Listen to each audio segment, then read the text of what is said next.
Good morning. Good morning. If you could take your seats, we'll get started.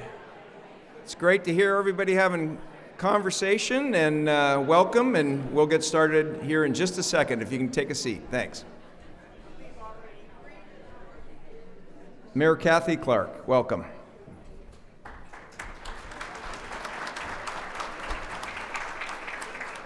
Good morning, everyone. I'm so glad that you've decided to join us today in this great celebration about the work that we are doing among our communities to help and support people who need and deserve, and we can help in their path toward a second chance. It's also a tremendous honor that we get to remember the work of Jackie Winters, and I know that she would want us to not focus so much on her, but on how we are taking the good work that she began and is moving it forward to benefit so many people in our community toward lifelong success. Welcome to the City of Keizer. We're very proud to be partners in this work with our police, our public services, and our many faith-based organizations. It is because of the strength of our communities, Salem, Keizer, Marion, and Polk counties together, that we can come together as family and make sure that every person has a chance to be treated with dignity and respect. Every person has that opportunity for the second chance. We're glad you're here with us today in this celebration. We hope you have a wonderful morning, and welcome to the City of Keizer. Thank you.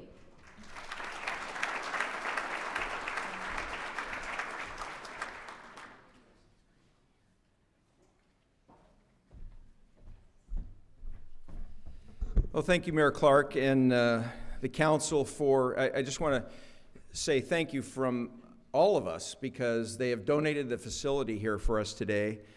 So that more of our dollars will go to our client fund. And I want to thank you all for doing that, and introduce some of the elected officials that are in the room. We'll start with the City Council. Councilor Laura Reed is here. Thank you, Laura. And if you can just hold our applause, and I'll introduce everybody. We have Councilor Roland Herrera. I think Roland was over here someplace. Roland, welcome. Elizabeth Smith and Kim Freeman. And did I miss anybody from Keizer? Great, thank you. We have Representative Raquel Moore Green. Raquel, thank you. And I think Senator Bowles registered, but she was sick. I don't know if she made it today or not. She didn't. Okay, Representative Rick Lewis. All right, welcome, Rick. Any other state elected officials that I missed? All right, thank you. We have Mayor Chuck Bennett from the City of Salem. Mayor Bennett, thank you for being here. And then we have Police Chief Teague is here with us today, and police from Keizer, and Chief Ferreras from Woodburn is here with us today. Someplace, I saw Chief someplace. There he is. Great. Thank you for your service. And would all our public safety officials please stand that are here with us today? Just stand up, would you please? Thank you for your service. Well, I missed Chief Moore from Salem. I just saw him stand up. So, Chief, thanks for being here. Yeah, and I'm sure I missed some elected. Is there any other elected officials that I missed? I know we have some board members from community service, or from the community college, right? There we are. We have a whole table.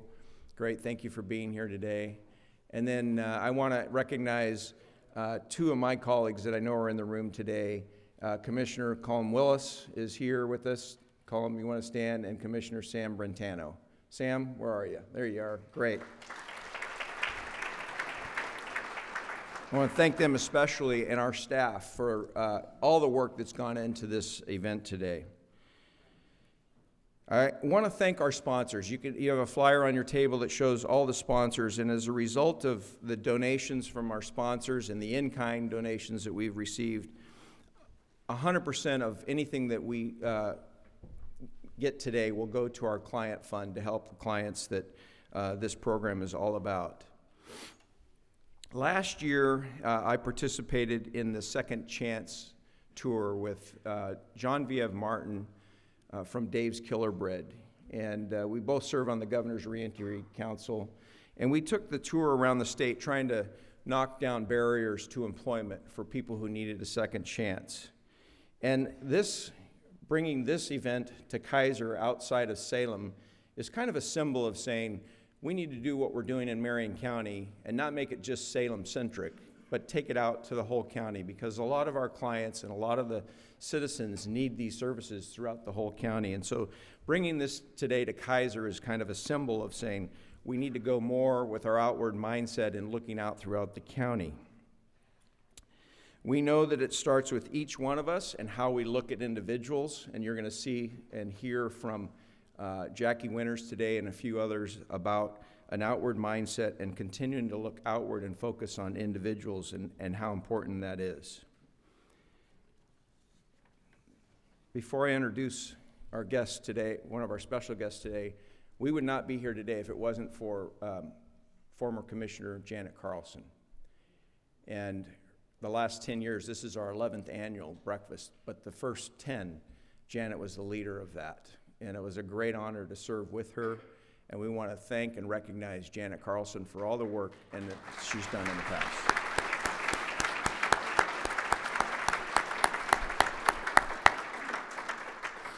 So we have a very special guest today with us that I'm honored to introduce. Congressman Kurt Schrader. Every time we have gone to Washington, D.C. to talk about public safety issues, his door is always open. He's here constantly in our community. His staff works with us daily, weekly, to meet the needs that we have on a federal basis here locally in Marion County.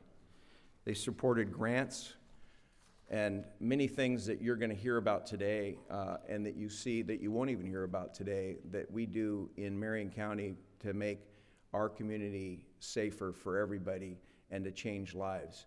It's with great honor I welcome Congressman Kurt Schrader.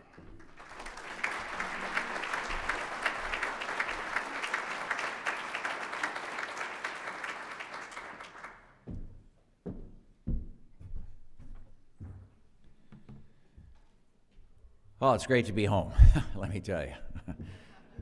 Back with real people, real things to worry about. I keep saying, Chuck, why don't you go to Congress? I'll be Salem Mayor. Kathy, I'll take your job. You can go to Congress for me. It's not really all that bad. A lot of good people doing a lot of good work. And I guess I'll say that one of the reasons I've had the opportunity to serve this great state and this community in particular in Congress is due in no small part to Jackie Winters. There was a time when Republicans had a supermajority in our state legislature. When I came to the state legislature in 1997, the Republicans had a supermajority in the Senate and easily controlled the House of Representatives. And the book in most legislative bodies is, well, if you're in the minority, you just pick out the newspaper and start reading because you're not going to have anything to do. You know, you're in the minority, that type of thing. Not if you serve with Jackie Winters. Jackie Winters expected this, freshman legislator basically from Canby, Oregon, to step up and participate. She believed everybody should be part of the solution out there. She was a mentor. She made sure that no matter what party you were from, no matter what geography you were from, you got to participate, and you deserved an opportunity to represent your community. And that's emblematic of the whole second chance thing. Getting a chance to step back into life, didn't matter who you were, what your background was, you get an opportunity to change your life, change lives of other people around you. I credit that with giving me the opportunity to be hopefully a pretty open-minded legislator. I don't get too wrapped around the ideology. I try to get myself wrapped around the issues that our community wants us to work on. And that was Jackie Winters' approach to things. That's how she operated. She's one of only two people I know that Peter Courtney was actually afraid of on a regular basis. And that's saying something, knowing Senator Courtney. And she was, when I think of Jackie's qualities, I think of a very brash, compassionate person. You know, someone that wouldn't take no for an answer. If she believed in a cause like what Marion County and Salem and Kaiser do here, she was passionate. I served on the Children and Families Committee with her, and she gave me the opportunity to step up and participate, put legislation forward, and we'd work together collaboratively. And I wish we did more of that these days. You know, that's sadly missing in our society, particularly in Washington, D.C. And it's kind of, I guess, I give her kudos for pushing me to get involved with this problem solvers group where you get Republicans and Democrats together to solve problems. The other thing that she taught me was that not everyone grew up in the suburbs like Kurt Schrader. A lot of people, I had a good family. My family supported me. They're all Republican. I ended up a Democrat. I don't know how that happened, but they supported me even still. And that's not always true, as you guys know. That's not always true. Some of us come from very diverse backgrounds with different histories and different approaches to life. And I remember I was co-chair of Ways and Means for a session or two here in the great state of Oregon, and trying to figure out how to fund health care and where are our priorities. And I was pretty sure I was right. Of course, what legislator doesn't think they're right on a regular basis. That, we're going to have to really work on just the medical area, and, maybe we could do a little mental health and stuff. And dental was way far out there. Dental, that's a nice thing, but that's certainly an add-on. It's always an add-on on your insurance policy, or it used to be. And not for Jackie Winters. And Jackie Winters made me come down to Jackie's Ribs and tour around a little bit and see some of the people that she was hiring to try and give them a second chance, see some of the folks that come by. And she impressed upon me that, hey, if you want to get a good job, you got to have a good smile, Kurt. And I said, well, that kind of makes sense, Not everyone has the same opportunities. Not everyone has the same opportunities. And for Jackie, second chance was personal. Her husband, for a jillion years, Ted, is emblematic of folks that if you give them a second chance, they can do all right. They can do all right. Raised a great family. I don't even know how many grandchildren and great-grandchildren she has, but it's a huge, great family. And if you give people the opportunity, support them like this community does. I always rave about this program back east and in Clackamas County and the rest of part of my district, because this is what it should be all about for folks. Give people that chance, and I think a lot of people want to be all they can be, but you got to have that community and that support around them. So Jackie Winters totally, made my life what it is today in terms of the congressional experience, and owe her a heck of a lot, and I think the community owes her a lot also. Big round of applause for my good friend Jackie Winters.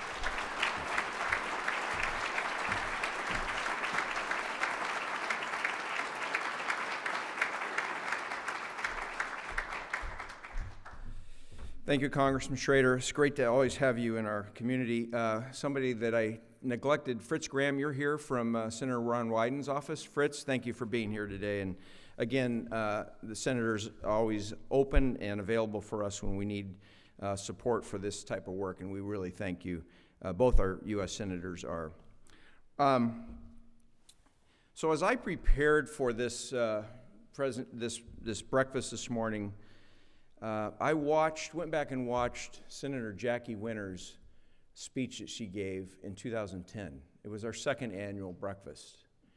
And I watched that speech and I said, wow, the passion that she had for the work, the real life experiences that she had for this work, and in her words, we still live by today.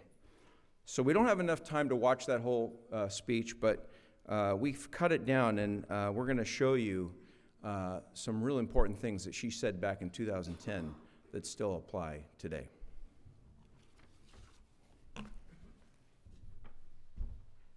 Thank you, Janet, for asking me to do this, and I'm very honored to be here this morning and to talk to you about giving people a second chance.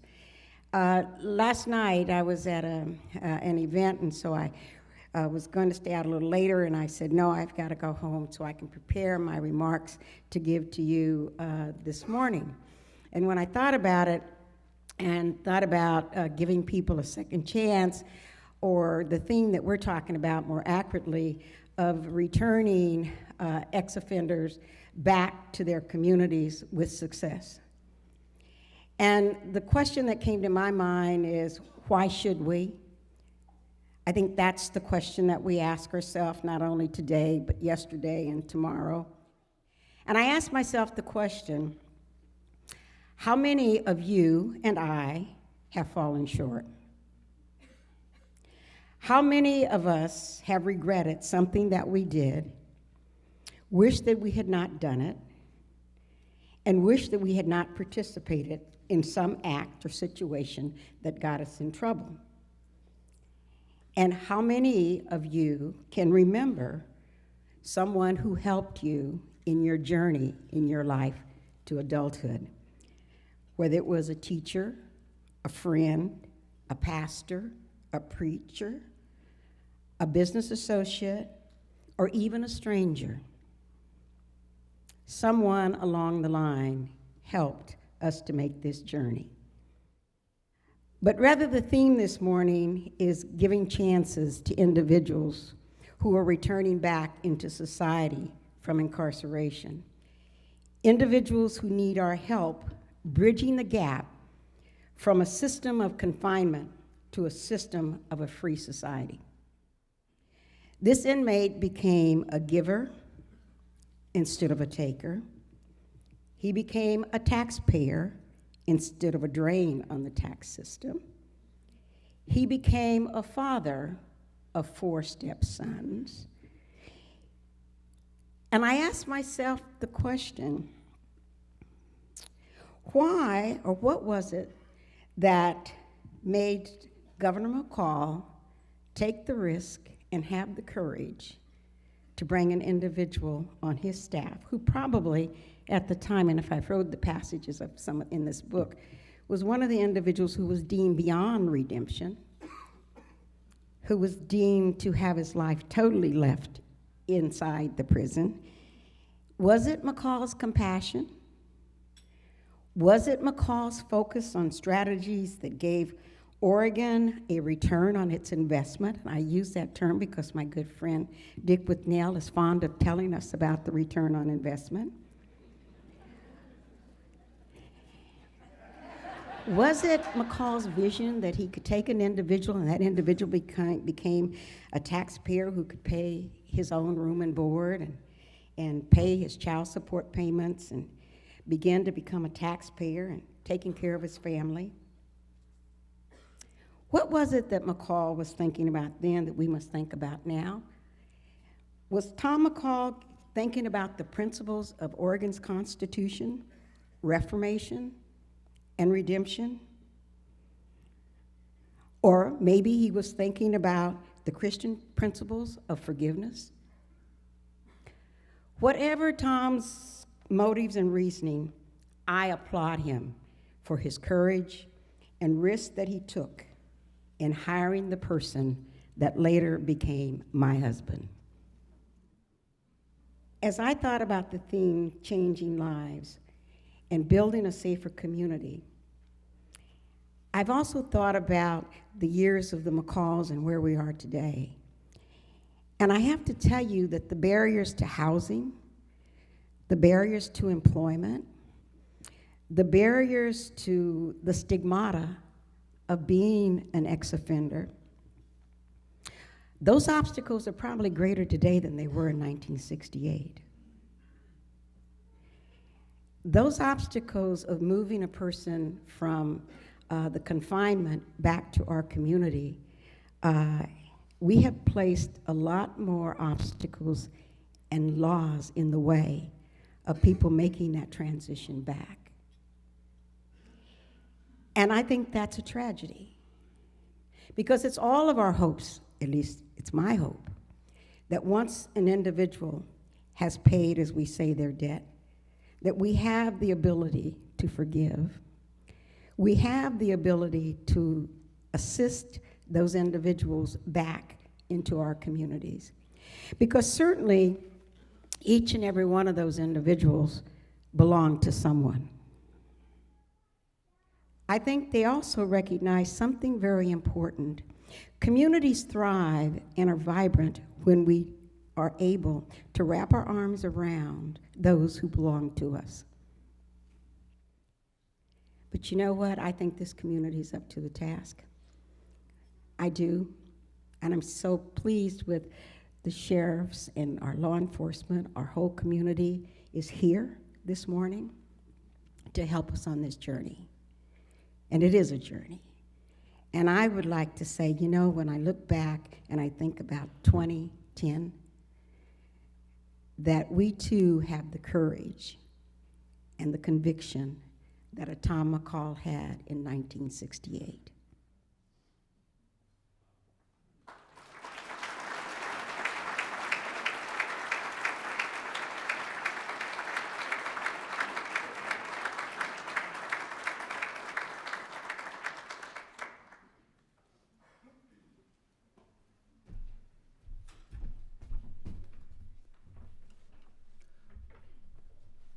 Well, good morning, everyone.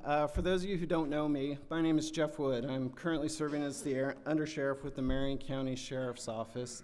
I've been involved with the Marion County Reentry Initiative since its inception, and I'm going to go over some of the stats that we've been experiencing or some of the successes that we've been seeing over the years.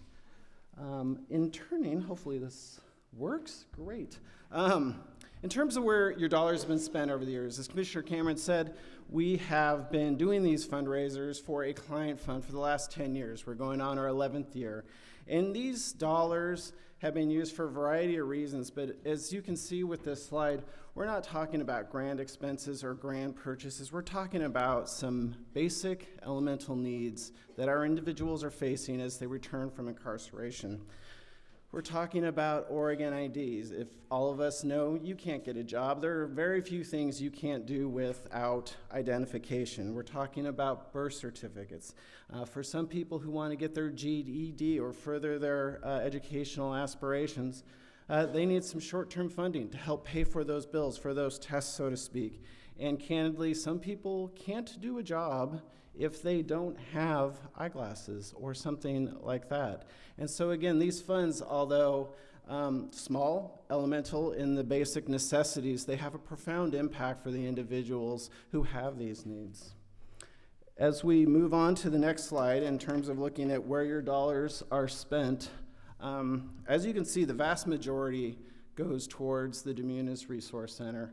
I'll explain the Demunis Resource Center in a moment. But one thing that we did over the last couple of years is allocate, commensurate with our justice reinvestment goals, we allocate 10% of those dollars for our collaborative victim services programs. That would be Center for Hope and Safety and Liberty House, who have been phenomenal partners in the Marion County community. And we allocate 10% for victims of crime or who have been impacted by crime. Speaking of the Demunis Resource Center, since its inception in 2011, they have served over 6,600 people in Marion County. That can be people who are returning from incarceration. That can be people who have been involved in the criminal justice system. And as I hope Christy Perry would agree with, similar to the educational goals, the Demunis Resource Center serves as our one-stop shop, so to speak. They address a variety of criminogenic needs, fancy term there, so that people can have that individualized assessment, whether they're doing a parenting class, a cognitive class, a referral to the Demunis legal clinic. This center, located at the Almsville campus next to our jail, next to our transition center, provides an array of services for those individuals so they can get that tailor-made need that they may have. In terms of the next slide, we're talking about our SOAR program. For those of you who don't know, SOAR stands for Student Opportunity for Achieving Results. It has been our flagship reentry program over the years and has been amazing. This program, delivered on the Chemeketa Community Campus, serves a variety of needs. It is an addiction treatment program. It is a mentoring program. It provides short-term transitional housing. It provides educational benefits, but it also provides those job skills training so that people can leave the program when they graduate so that they can be successful, so they can get that job. As Jackie said, so that they can be a contributing member to our community. And as you can see with the graduation rate, it still amazes me that since 2010, we've had almost 700 people go through that program, of which I think a little over 400 have graduated. This really is an at-risk population, but the beauty of this program is that it is on the Chemeketa campus, and the students are treated just like that. They are students, and they be hacked appropriately, accordingly, and they have been very successful within our community. Moving on, and Dick Withnell, I'm looking at you right now for that, what is the return on investment? This slide simply shows that whether you're talking about elements of supervision, whether you're talking about high-risk supervision, medium-risk supervision, the Demunas Resource Center, our SOAR program, or even programs that are delivered within the Transition Center, these programs are cost-effective. They are less than the current DOC per bed rate of a little under $115 a day, and they do provide that return on investment for our community and some of the successes that we've seen. So your next question may be, so great, it's cheaper. We can save money, but have your efforts proven fruitful over time? And this is a slide that many of you have seen over the years. We're still utilizing, I'll say, an older definition of recidivism, which would be a new felony conviction within 3 years of release. There are some updated versions of what exactly recidivism is, but let me just say this. Whether you use the old definition, whether you use the new definition, the efforts that we have been doing with the Reentry Initiative and our prison diversion efforts in general have proven fruitful. Marion County used to have one of the highest recidivism rates in the state. We have been efforting through these programs, through the wonderful collaboration that we have locally, to reduce that recidivism. In some cohorts, we've had a recidivism rate reduced by half.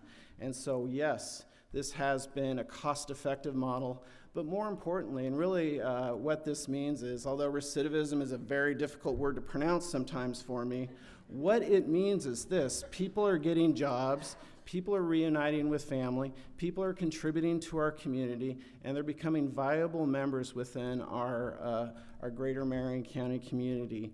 It has had that profound impact, both in terms of fiscal responsibility and that emotional aspect, as you can see.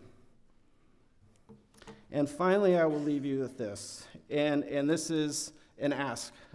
Certainly don't need anything done today, but one of the things that we've seen over time is this. With evidence-based practices, with legislative changes, what we've noticed is these efforts take time. They take more face-to-face time, they take more time with the POs, they take more treatment time, they take a lot more investigative times for our risk assessments and what social referrals we need to refer our clientele to. And what I will say is this: as ironic as this might sound, with a decrease in recidivism, with a decrease in that correctional footprint, one of the things that we have seen is a reduction in funding.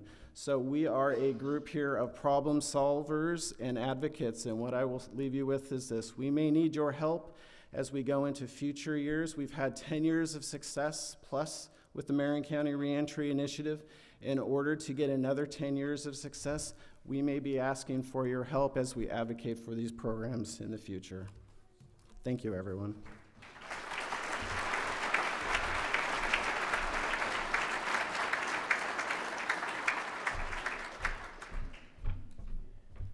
Undersheriff, thank you for your leadership and your work. We just have the people who work for parole and probation. If you could just stand, that you are here today and the hard work that you do with our clients, and we just want to recognize you. Thank you very much.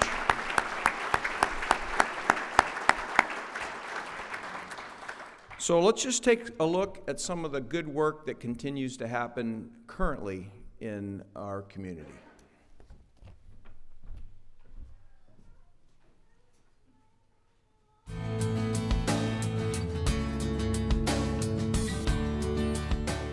I think I first heard Senator Winters, and I want to say that I knew of her before this time, but 10 years ago, I was a brand new commander within the sheriff's office, and we had a reentry breakfast, and I heard her story. Lo and behold, as we fast forward through the years, she was also a very powerful senator in the legislature and had a passion, and understandably so, for people being successful post-incarceration and being successful and engaging in their communities and with their families, and really had been a guiding force for community corrections. And that, one, she believed in positive change.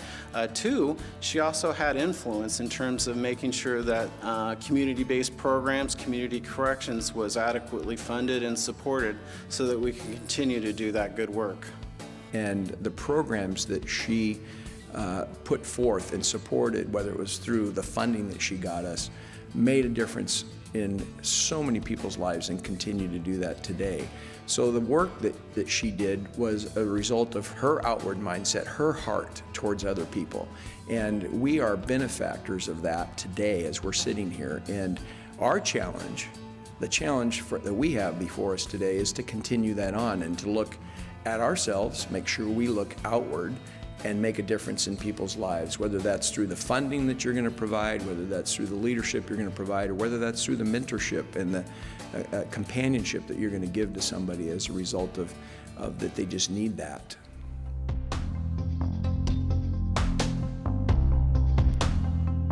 I think that sometimes people look at a person on paper and they think that they're just a lost cause, or that they're not fixable, or that they're not worth anything. And without help from the community in changing these people, that's exactly what they're gonna be. I don't feel like I'm a lost cause, and I don't think that there's really anybody out there that is. I think change is possible in anybody, and we have to do it together. You know, there's a saying that takes a village to raise a child. I mean, somebody who's struggling, whether it be through criminal activity, mental illness, drug addiction, whatever it is, you know, they need help, and we're not all capable of helping ourselves. There's no cookie cutter version of a person and how they're supposed to act. Part of the MCRI efforts is also to educate our community and to show them that our clients are not just, you know, their criminal history. They're people, they're someone's son, daughter, mom, dad, and just understand that there's people and there's history, and we're just trying to help them overcome some of the barriers that they have had. And I think we're so lucky to be in Marion County because there's so many people that are open-minded and want to give people second chances. Several employers are doing that. And it's just, I think it takes a community to work together to accomplish what we're trying to accomplish. I was pretty insecure growing up. I didn't know who I was, where I wanted to be in life, what I wanted to do with my life. I was struggling, trying to find any sort of anything from anybody that would make me feel good. And I got hooked up with the wrong guy and got hooked on drugs I don't know, for fun, I think, at first. And then it just kind of took off from there. And then one thing led to the next. And I just kind of spiraled out of control. So this last time that I was arrested, I had some pretty devastating stuff happen in my life. I want to say I had been off the drugs and out of criminal life for at least 11, 12 years, if not more. My life was starting to look up. I thought everything was going great, and then I had some marital problems that really kind of sucked me down quick. Instead of having any sort of idea on how to deal with them, I turned back to a familiar friend that helped me numb the pain and got sucked up in that whole life again.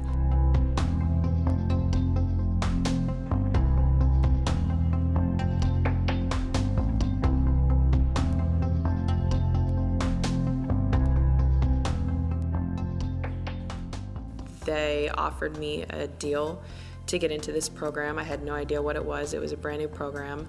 Didn't even care. I didn't care what it was. I would have done anything to get out of there. My 2 boys were waiting for me, and I couldn't leave them, you know? They didn't deserve to be left without both of their parents.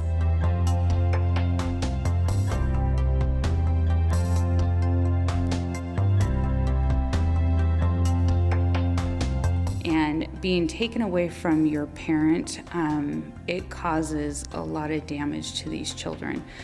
So it's really about keeping the family intact versus a parent going to prison for 24 months or 36 months. That's a long time out of that child's life. So what we want to do with our clients with the prison diversion program is to offer them services and wraparound services on the front end so they can be successful and not enter prison. So we have anything from alcohol and drug treatment, mental health services, parenting services, parenting coaches, employment services, education services. So it's really what we do is we do assessments on our clients and we see what their needs are, and then we start plugging them into services to assist them with that reentry. Our job is really to be that cheerleader, so to speak, and to provide them with opportunities that they don't know where to go, and to access the resources in this community, which are tremendous for individuals.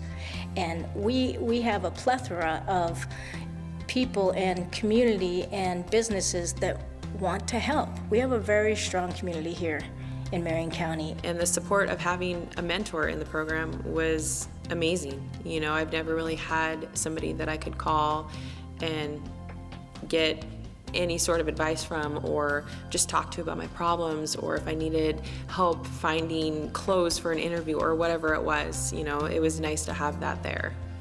The POs spend a lot of time just building that rapport, bonding with the clients, because I think if you have a good working relationship, it's going to benefit the client immensely. Wendy's amazing. I can't emphasize that enough. She was literally my saving grace in all of this. She lifted me up when I needed to be lifted up, put me in my place when I needed it, which wasn't super often because I pretty much walked a fine line. I had heard so many stories about her and and how strict she was, but again, didn't care because I was determined to make my life better. And she was always there when I needed her to, and still is there. You know, even when I call and have a question, she's still there for me. So it was a huge part of getting where I'm at today. She was motivated. She had that passion for her children. She really wanted to be successful. She didn't want to be incarcerated. She had a few things that she needed to work on, but I think the motivation to be able to be with her children and not incarcerated was her driving force. And so I had to work through all of that shame and that guilt and just kind of come to terms with the fact that, you know, this is what happened, and it's what I do now that matters, because I'm not my mistake. I made a mistake, and there's a difference between the two. She's super optimistic.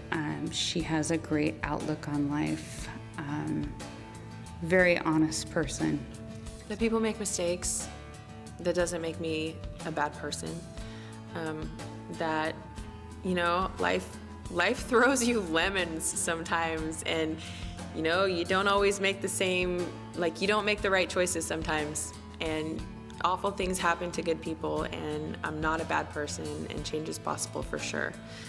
I'm doing everything I can on a daily basis to make my life better and to follow the rules and the laws and to show my kids that, you know, that there's more out there for everybody. You just have to want it. As a community, we can always have a belief that we believe people can change, and that people who had made mistakes, who had engaged in criminal activity, can return to our community and be positive, productive citizens, knowing that these are the very same people who we know. We've all known somebody who's had an addiction issue, who's gotten in trouble. These are our sisters, these are our brothers, these are our parents, these are our neighbors. And as a community, we can always support them, not condone future criminal behavior, but actually support them as they're trying to make positive change. I believe the leadership and the community as a whole has supported transition and reentry services in our community for a very long time, and every year I see it grow, and I see the individuals who participate in it and community members pull together more. I feel like we're doing a much better job of leveraging our resources and making sure that we're doing it with purpose and we're mindful of the work we're doing. So when you think about giving people a second chance, I've always said there's two reasons probably that people think about doing that. One, and if Dick Withnell is in the room this morning, or if he's ever watching this tape, he would say it's a return on your investment, because by keeping people out of the prison system and getting them back to work, they're going to become productive citizens and pay taxes. The other one is a heart issue. I mean, who of us has not been given a second chance at some level in our life? And we've probably all been in trouble, whether it was with our parents or our neighbor or someplace or at work, and been counseled about that. But you can't hold that against somebody when you try to move forward, because it changes your life. By actually giving that person a second chance, it changes their life and lives around them. We know that there's generations of incarcerated people, and by changing that one person's life, it can break the chain in that family or in our community. The FSTEP program it gave me my life back. It actually gave me better than what I had before. And we'd love to see our whole community approach their lives with an outward mindset. Imagine the difference it would make. I want you to think about how we are interconnected, not only as people, but as a community. And what it means when we can take the Ted Winters and the others there and let their gifts shine among us.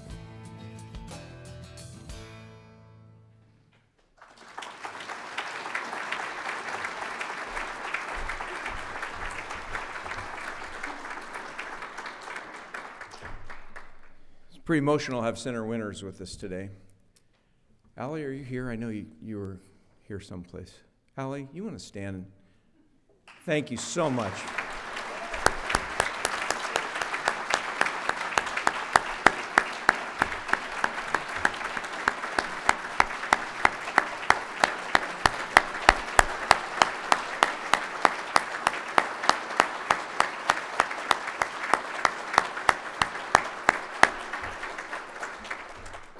There's 300 people here that love you and appreciate all you've done. So you've seen some things in the video, and you heard the undersheriff talk about some programs, and one of those was a SOAR, and I introduced the Chemeketa Community College table, but our new president, Jessica Howard, is here with us. Jessica, do you want to just acknowledge, stand up there? Thank you very much for what Chemeketa. Can you imagine coming out of Department of Corrections after being there for however long you were there, whether it was a year or 5 years or 6 years, and your first thing you get to do is enroll as a student at Chemeketa Community College. You are now a student, and what a great program that's been. Allie, thank you for sharing your story. It's an inspiration to me and to everybody here. And who here, by a show of hands, has not been given a second chance in some way in their life? Right? Some way. I mean, I need a second chance with quotes in the newspaper sometime.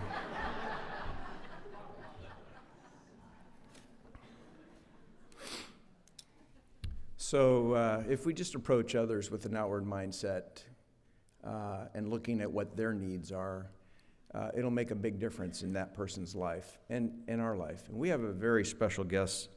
Usually it's Dick Withnell that gets up here and hammers you and says, let's close and let's get this done. But We are blessed to have with us this morning the superintendent of Salem-Keizer Schools, Christy Perry, and I want to give a warm welcome to Christy as she brings us to a close today.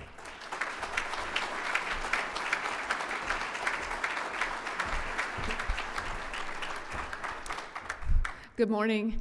I have never gotten to be the closer before, so I had a chance to visit with Commissioner Cameron one day, and I'm like, can I be the closer for that? I didn't know if he'd say yes, but I said I wanted to. So you've heard a lot about an outward mindset, and I have the privilege of sitting with a very small group of community leaders once a month talking about what does it mean to turn a community outward. So, in short, it means seeing people as people, investing in their challenges, being more about them than you are about yourself, and be good. Be good people, be kind. And in this community, we have that. You heard that from Senator Winters. You've heard that from people that are up there. And if you look around the room and at your table, you know we are surrounded by an incredible community that sees people as people. So in our time together once a month, when we talk about how can we invest more, how can we turn more people outward in our community, Commissioner Cameron was talking about this event, and he was really thinking through the details, and I said, I really want you to tell the story of our North Salem High School students, because what you saw in Allie and what you saw from Senator Winters and her is exactly what we're attempting to do with kids. And 2 special projects, one at North Salem High School and one at McKay High School. They're called the Plus 10 program. We're trying to get more kids across the graduation state. Plus 10 means we want 10% more of our kids to graduate on time in 4 years.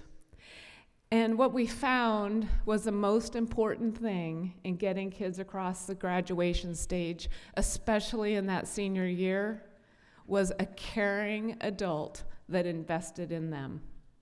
A caring adult that invested in them. And you can't always measure the return on investment only in the outcomes we quickly see. So we see a higher graduation rate. We see people like Allie being better parents, being more contributing in society. But how that goes through our society generation after generation, a student without a high school diploma, a student with a high school diploma, Allie, who remains a highly engaged parent. Think of the gift to her kids, or kids of incarcerated parents in our school system. So that's why I'm here to say, would you get out your pledge card, because the Marion County Reentry Program actually invests in people. It invests in people in real ways to mentor people and to help them reach their hopes and dreams. While you are filling out your pledge card, I am going to show you our video from North Salem High School that we are calling Turning Our Schools Outward. And what we saw at North was in 1 year a 10 percentage point increase in our graduation rates. So with that, I'd like to have you fill out your pledge cards and at the same time watch our video and watch how we invested in students and turned ourselves outward in order to help them get across the stage. Thank you for coming today.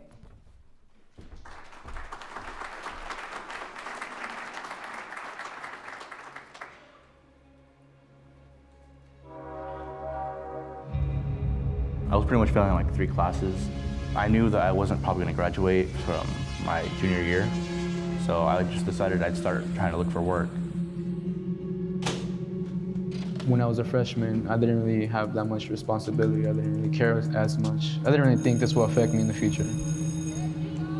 I got into the wrong crowd. I was skipping. At that time, I felt like, oh, well, I don't need this class if I don't understand it. And if they're not going to help me with it, then what's the point of being in it? That's the time to consolidate.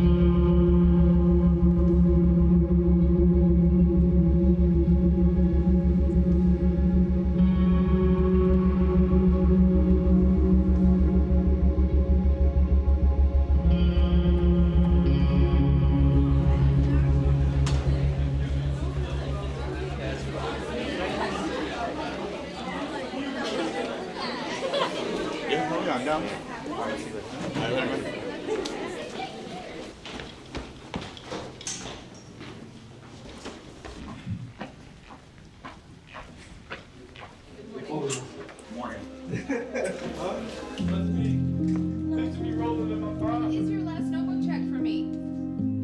I saw this opportunity to advocate as a more daily practice, to be able to check in with the kid every single day.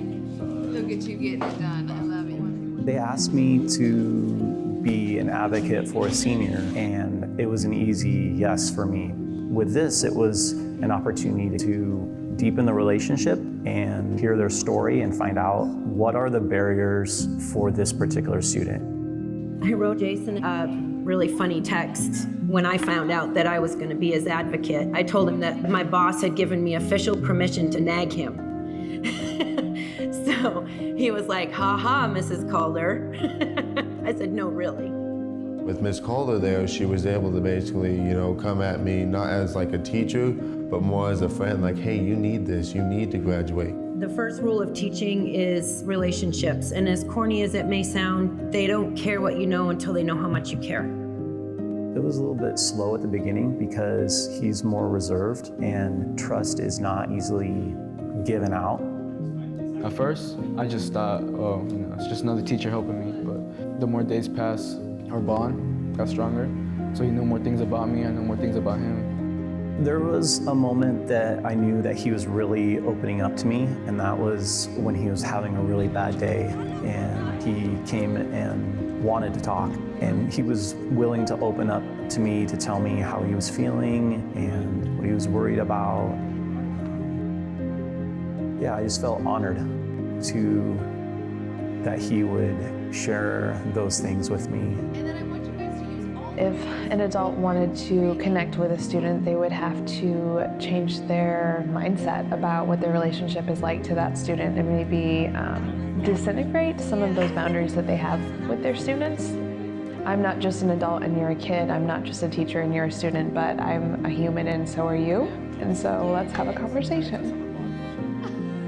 I chose Ms. Litke because she was one of my most trusted teachers. She knows how to talk to the students. She knows how to cooperate with us, how to nudge us along. It's just simple things that we don't ever get from other teachers a lot. And we've made a type of friendship to where if I've got a problem, I can talk to her about it. He's my sidekick, he's my bodyguard, and yeah, he keeps all my freshmen in line because he's my instructional assistant.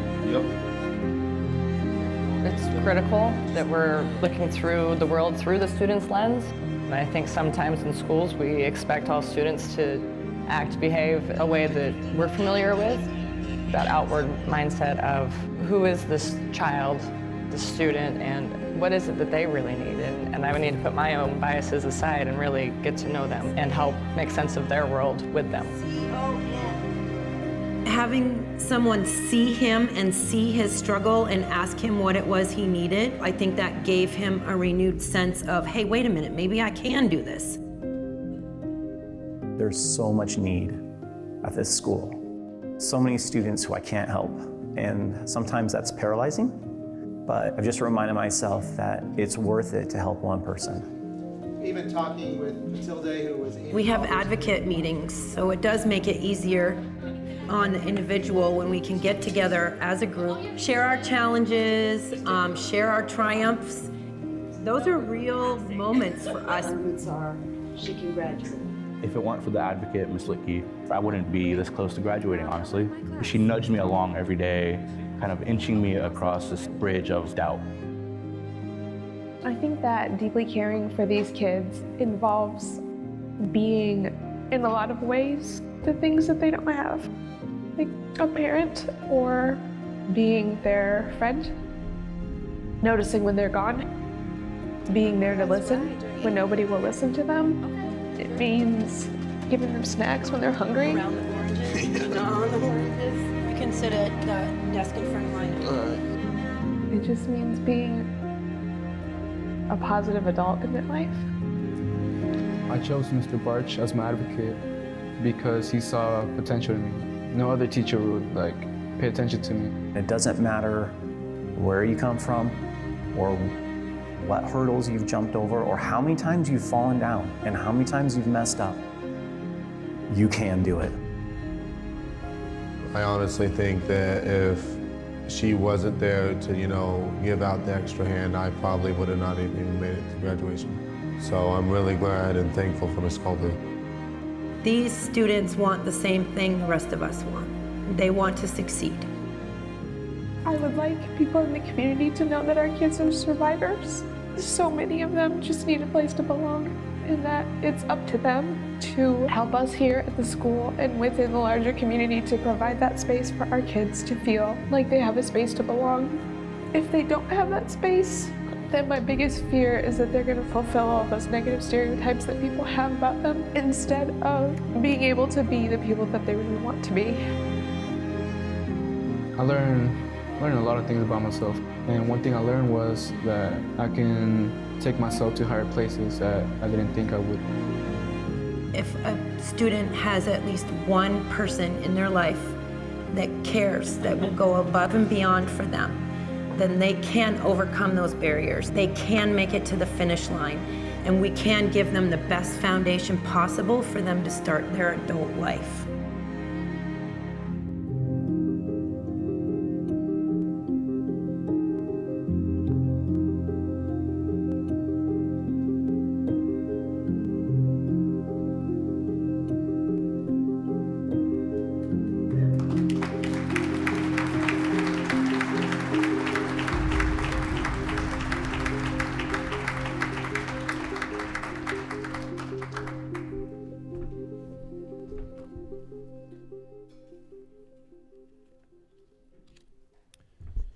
Well, if that doesn't put an exclamation mark on what we're here for today, I don't know what does. Thank you, Christy, for your leadership and leading with an outward mindset. I want to thank Mountain West Investments for their investment in that, in the video and other things that they do within our community.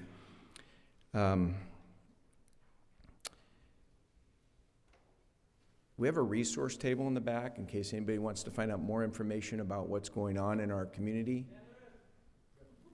What's that?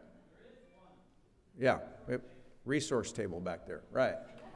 I thought that was Dick yelling again, yeah. One of the slides that the undersheriff didn't share that I think I saw, the commissioners and I saw, I think it was about a week or so ago, was the amount of time that our parole and probation officers used to spend with clients 10 years ago. That time today is more than doubled, wasn't it, Jeff? Right? And I'm going to get a little political here. Well, not political. This is not partisan. But when we do really good work in our community, the way we get funded through parole and probation is by the number of clients that we have. So when you do a really good job and you have less clients, because you saw the slide about recidivism, your funding goes down. However, our parole and probation leaders spend more time with clients to make that a return on the investment. So anybody here, when it comes to advocating for baseline funding, which you don't get to hear about in the legislature, appreciate your support to help our parole and probation. We really need to preserve that funding. Okay, that's not in the script. And I get in trouble all the time for saying the things that aren't in the script. Thank you to our staff. Community Services Department. Tamara, where are you? Would you have your staff just stand with you? All the work that you put in, and Lisa in our board's office, just, well, they're outside, but you just give them a thank you for putting this whole thing together.